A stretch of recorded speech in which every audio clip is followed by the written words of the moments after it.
Bangladeshis don't have power. All right, you look at the West Indies. West Indies are big. They're different humans. Right, they're built differently. England are strong. Australia are strong. Right now, these guys are slightly smaller. So, but they have power. Trust me, they've got enough power.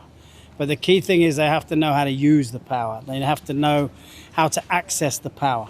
Right, and the way these boys are striking the ball now, and it's a process. This it won't happen in 1 week, 2 weeks. There will be differences, of course there will, but it's a process and you have to understand, you have to trust the process.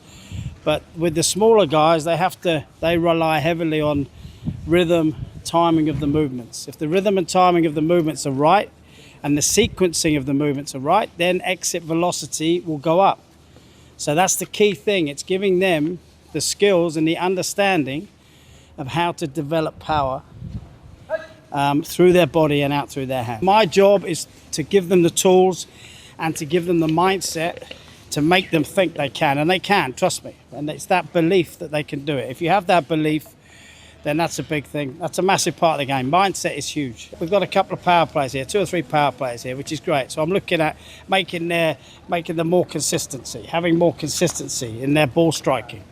The guys who are timers, it's just little things. It's maybe just getting to move their body slightly more in a slightly better position with better sequencing, that instead of hitting a single, it goes for 2. If it goes for 2, it can go for 4. And suddenly their dot becomes a 1. So it's how you move your body. It's basically movement over technique, movement over mechanics. It's 6 balls, right? They've got to maximize 6 balls.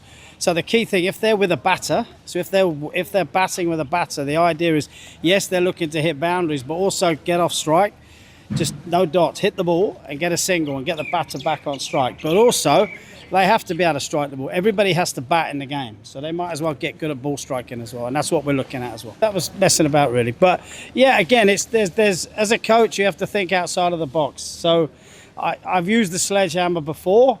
Yaqub had it in his hand and I just said, oh, this is what I use that for. So it wasn't really a device to use. I was just showing him what I use it for. But again, moving forward, you could use that, definitely. Pro velocity bat is one of the best training tools out there. It cleans up your swing. It's slightly heavier than a bat. So it's overload training as well. It's about 3 pound 3, so it's slightly heavier. And the bands on it, each band is 15 pounds worth of pressure. So it's very overload, but it cleans it quickens your hands up, it cleans your swing up. And the great thing about it is if you don't do it right, then it doesn't work. So for the players, it's instant feedback. And I've seen a difference in their swing since they've been using that. They're all good. They're all different in their own ways.